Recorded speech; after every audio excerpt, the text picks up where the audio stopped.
Le 1er mars 1912, elles organisent pour la première fois sans préavis une action massive de bris de vitres. Les autorités sont prises au dépourvu.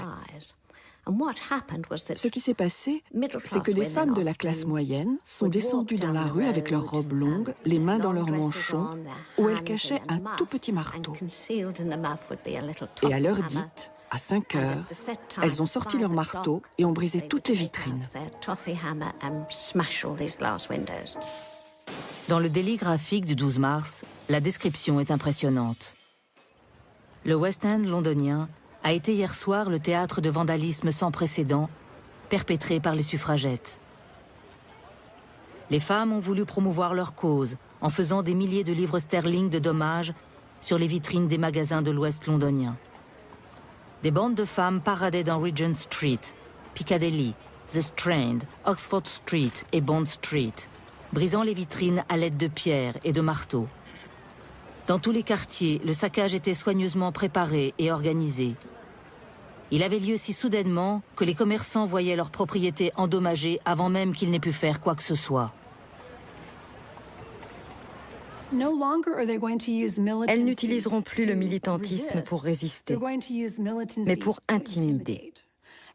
Christabel Pankhurst a d'ailleurs employé le mot terrorisme à 2 ou 3 reprises et a publié des articles sur ces nouvelles stratégies. Quelques semaines plus tard, elle récidive plus radicalement encore et s'attaque à des bâtiments officiels.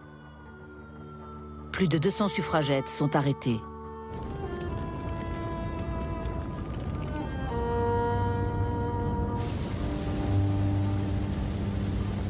Les suffragistes s'inquiètent et surtout ne comprennent pas cette stratégie jusqu'au boutiste.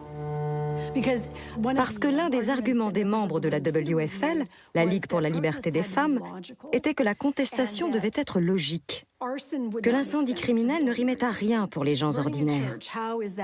Brûler une église, qu'est-ce que cela a à voir avec le droit des femmes de résister à un gouvernement qui ne les reconnaît pas ? Mrs. Fawcett est horrifiée et commence à voir les suffragettes comme des femmes furieuses et indisciplinées qui retardent la cause du vote parlementaire en faveur des femmes. Il faut dire que souvent, le public ne distinguait pas les organisations entre elles, ce qui était un énorme problème pour la NUWSS, l'Union nationale des sociétés pour le suffrage des femmes.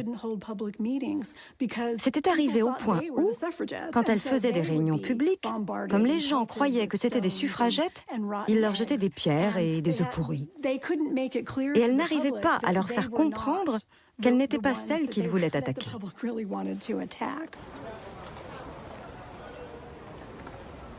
En mars 1912, la police investit le quartier général des suffragettes. Emmeline est déjà en prison. Sa fille Christabel s'enfuit alors pour la France. Je crois que Christabel et sa mère avaient déjà prévu que si l'une d'elles allait en prison, l'autre devait s'enfuir en France. Christabel tente alors de diriger le mouvement des suffragettes depuis Paris. Le mouvement devient plus clandestin, plus subversif. Elles doivent déplacer sans arrêt les dirigeantes, qui ne peuvent plus avoir d'adresse fixe comme avant. Le WSPU devient de plus en plus isolé. Plus en plus isolé dans cette violence active, dans ces techniques d'action directe, violente. En mai 1912, les leaders de la WSPU sont jugés pour conspiration et incitation à la violence. La réussite de ce procès tient dans le fait que la défense de la WSPU ou des suffragettes parvient à convaincre les jurés que si les accusés sont techniquement coupables, elles ne le sont pas moralement. Et le jury accepte en gros la distinction que les suffragettes font depuis une décennie entre l'esprit et la lettre de la loi. Le jury dit en substance, oui, vous conspirez, mais vous conspirez parce que vous êtes attaqué par le gouvernement qui ne veut pas vous écouter et que vous n'avez pas d'autre recours. C'est vraiment génial, je trouve. Mais c'est la dernière fois, parce que cela arrive au moment où la violence de la WSPU va encore s'intensifier. Et la pression sur le gouvernement s'accroît aussi. En 1913, conscient que les grèves de la faim et le gavage forcé des suffragettes ne font que nuire à son autorité, le gouvernement fait voter une nouvelle loi qui va ne faire qu'aggraver les choses, une suspension de peine temporaire que les suffragettes surnomment le Cat and Mouse Act.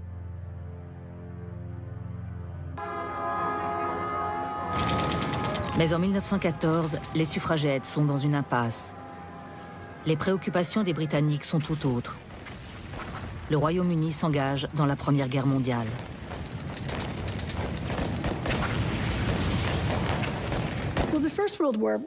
En fait, la Première Guerre mondiale a enfin fourni une issue à l'impasse qui avait été atteinte en 1914.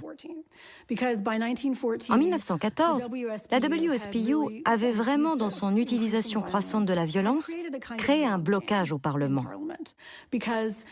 Si le Parlement accordait leurs droits aux femmes parce qu'elles étaient des terroristes, ce n'était pas un très bon exemple pour le suffrage démocratique. D'un autre côté, les militantes ne pouvaient pas reculer. Mais quelques jours après les débuts de la guerre, Emmeline Pankhurst obtient du gouvernement que toutes les suffragettes emprisonnées soient libérées.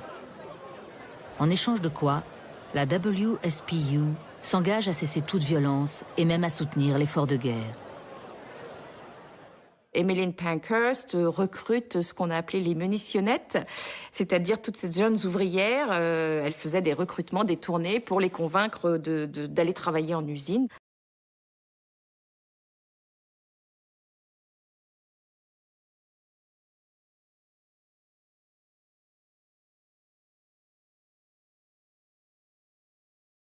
Cécile Révauger.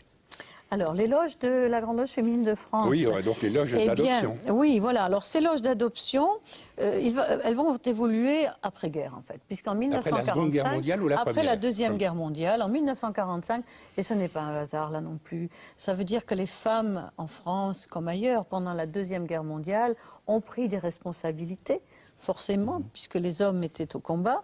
Et elles ont, ce n'est pas pour rien qu'elles obtiennent le droit de vote en France en 1945. Et la même année, exactement la même année, se fonde la Grande Loge féminine de France, qui avait à l'époque un autre nom, à partir de 3 loges d'adoption, donc ces anciennes loges. Et là, on va voir que ce sont des femmes, oui, on pourrait dire ce sont des premières féministes, parce que elles... parce que les membres du droit humain n'étaient pas féministes, elles. Ah, mais si, bien sûr, ne me faites pas dire ce que je ne veux pas dire. Bien sûr, surtout d'ailleurs en Angleterre, elles ont participé énormément au combat pour les droits des femmes. Vous avez sans doute entendu parler de ces suffragettes. Eh bien, un grand nombre de suffragettes appartenaient aux droits humains en Angleterre, par exemple. C'est intéressant à noter, oui, cela. Tout à fait, tout à fait. Alors, à partir de 1945, elles ont obtenu le droit de vote, certes, mais tout est à construire. Donc, on va trouver des femmes qui vont s'intéresser... aux questions de droits des femmes, aux questions d'égalité dans le travail. Et alors, quelques années plus tard, ça sera aussi des questions telles que la contraception, l'avortement, voilà.